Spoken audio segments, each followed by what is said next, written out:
A Procuradoria-Geral da República tem até amanhã de quarta-feira para dar um parecer sobre as explicações do ex-presidente Jair Bolsonaro. Repórter André Anelli, direto para Brasília, o ministro Alexandre de Moraes também pediu para que a PGR se manifeste sobre o policiamento na casa do ex-presidente. Qual o motivo, André? Sim, Tiago, a Procuradoria-Geral da República tem 5 dias para opinar se o policiamento da casa do ex-presidente Jair Bolsonaro aqui em Brasília deve ser reforçado após a Polícia Federal apreender o rascunho de um pedido de asilo à Argentina. Moraes recorreu ao Procurador-Geral da República, Paulo Gonet, após o líder do PT, do Partido dos Trabalhadores na Câmara dos Deputados, Lindbergh Farias, pedir o reforço urgente e imediato do policiamento nos arredores da casa de Bolsonaro.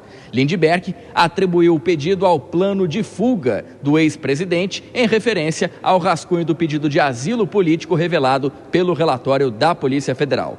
Outro prazo, como você já citou agora há pouco, né, Tiago, em andamento contra, então, a PGR é aquele que determina, na quarta-feira, a data limite para que a Procuradoria se pronuncie sobre as explicações do ex-presidente Bolsonaro em relação ao descumprimento de medidas cautelares, medidas essas que foram impostas pelo ministro Alexandre de Moraes, do STF. A gente relembra que a defesa negou qualquer tipo de descumprimento judicial, como a troca de mensagens com investigados, e também negou a intenção de se asilar politicamente na Argentina. Tiago.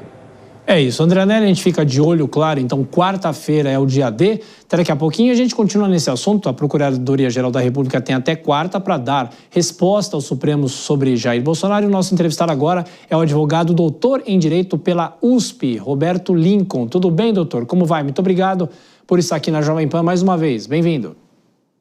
Tudo ótimo, Thiago. Boa noite.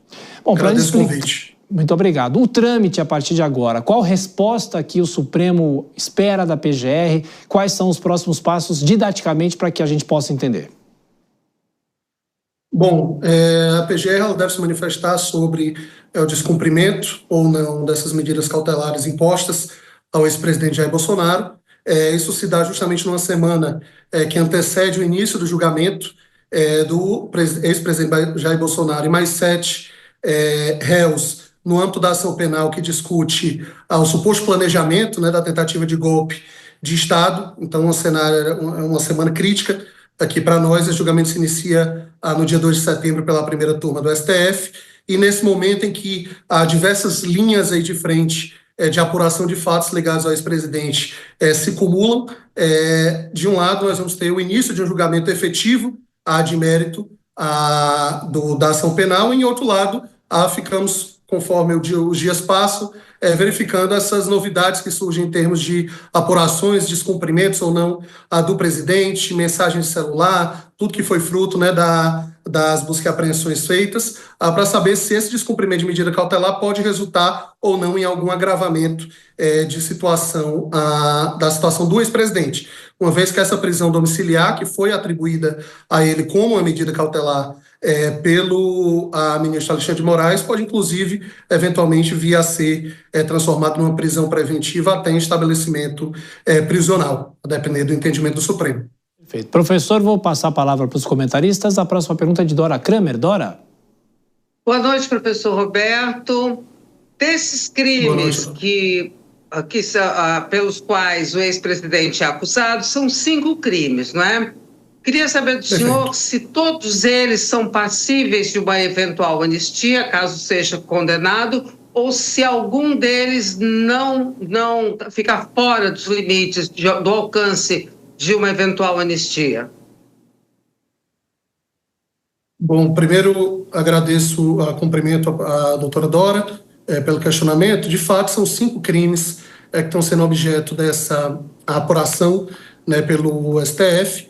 2 deles são crimes ligados mais, vamos dizer assim, a uma esfera comum, de lógica de dano ao erário, patrimônio público, que, inclusive, em relação a tais crimes, o atual deputado federal Ramagem, que é um dos réus desse processo, né, não será julgado no que diz respeito a isso, em razão de prerrogativa de foro, mas em relação aos outros crimes, todos os réus serão, que envolve justamente essa tentativa, o atentado ao Estado Democrático de Direito e a sua abolição, tentativa de golpe de Estado no âmbito da última eleição. Então, em relação à questão da anistia, muito se discute, né, o tema da anistia. A bancada do bolsonarista na Câmara e também no Senado fez aquele movimento de ocupação das mesas legislativas, numa tentativa de trazer à tona projetos, né, seja de anistia ou projetos de outra ordem, que alberguem, seja o interesse atual do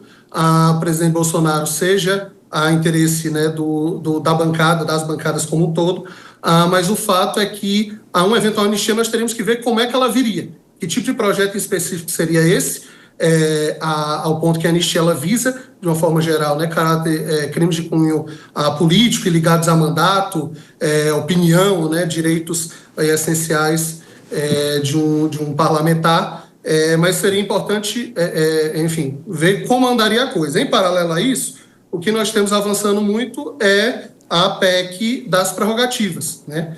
Que é também chamada PEC da blindagem, que a presidente da Câmara, Hugo Mota, movimentou aí ao longo da última semana, atribuindo a sua relatoria ao deputado Lafayette de Andrade, e que esse sim deve ser uma medida aí que venha atender os interesses de bancada nas próximos, vamos dizer assim, no decorrer do tempo. Dr. Roberto Lincoln, agora Cristiano Vilela, também advogado, faz a próxima pergunta.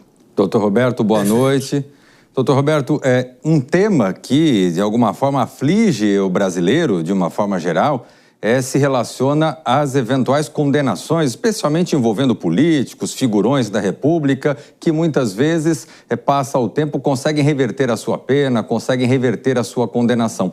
No caso específico do ex-presidente Bolsonaro, de acordo com a tramitação do processo, com os argumentos que vêm sido trazidos pela defesa até agora, existe essa possibilidade, ou seja, mesmo havendo uma condenação agora no próximo mês do julgamento que será realizado, existe a possibilidade, uma possibilidade concreta de que mais adiante essa posição seja revista e uma eventual pena, uma eventual condenação seja anulada futuramente?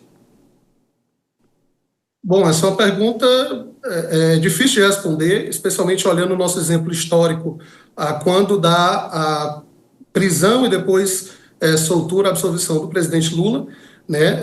O curso da história às vezes acaba nos trazendo algumas surpresas.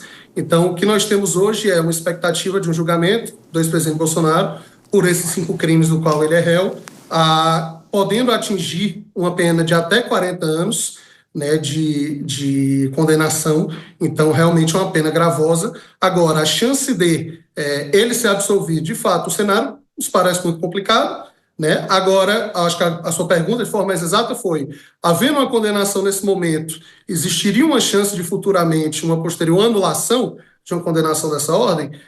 Com o cenário que nós vivemos hoje a nível judiciário, é complicado. Então, nós tivemos aí no passado, 10 anos atrás, uma série de condenações de políticos de diversas frentes, né, políticas, tanto esquerda, direita, centro, no âmbito da Operação Lava Jato, muitos empresários, muitas pessoas como um todo, e que anos depois, por questões eminentemente processuais, tiveram essas suas condenações flexibilizadas. E se não foram absolvidos, ao menos foram soltos, liberados daqueles processos. Então, o que vai acontecer no futuro, de fato, é difícil prever. Para tanto, a ideia é que, ocorrendo aí realmente um respeito ao devido processo legal, a todo o curso da apuração seguindo o respeito ao direito de defesa do ex-presidente, e tudo seguindo a regra, toda condenação deve ser mantida. Todavia, temos, além de hipóteses excepcionais, como a própria Dora comentou, da anistia, mas também, eventualmente, reapreciações de processo, talvez por outros julgadores, outras pessoas, que eventualmente acarretem no resultado de uma anulação de julgamento ou coisa do gênero. De fato, isso só a história vai dizer. Ô professor, queria só para a gente encerrar, mudando um pouquinho de assunto, no próximo dia 11 de setembro, a Jovem Pan, junto com o IFL, promovem os eventos, né, as discussões. Agora, o destaque, Fórum da Liberdade, Isso. Fórum que fala sobre os caminhos da liberdade aqui no país. Queria que o senhor fizesse o convite para quem quiser participar, acompanhar, quais são os destaques dessas conversas. E não é a primeira vez que a Jovem Pan faz um evento como esse. Perfeitamente. Então, queria convidar a todos, basicamente a todos os cidadãos que querem uma melhoria para o país, cidadãos que querem ser protagonistas no debate em torno de liderança, temas como liderança, empreendedorismo, política, economia, que participem do Fórum Anual Caminhos da Liberdade, do IFL. O IFL é um Instituto de Formação de Líderes de São Paulo, que tem essas temáticas de valores essenciais, da preservação da propriedade privada, economia de mercado e respeito ao empreendedorismo, uma visão de economia, de política que deve respeitar, né, o fluxo livre da economia. Então, quem se alinhar a esses valores está convidado para no próximo dia 11 de setembro participar em São Paulo, no Espaço Vibra, do Fórum Anual Caminhos da Liberdade, organizado pelo IFL, que terá uma série de palestrantes de renome, a destacar, por exemplo, o professor Gustavo Franco, economista, que foi um dos idealizadores do Plano Real, bem como o empresário José Gerdau, fundador do Grupo de Igual Nome. Perfeito. Professor Dr. Roberto Lincoln, muito obrigado mais uma vez pela atenção, pela gentileza. Volto sempre. Um abraço.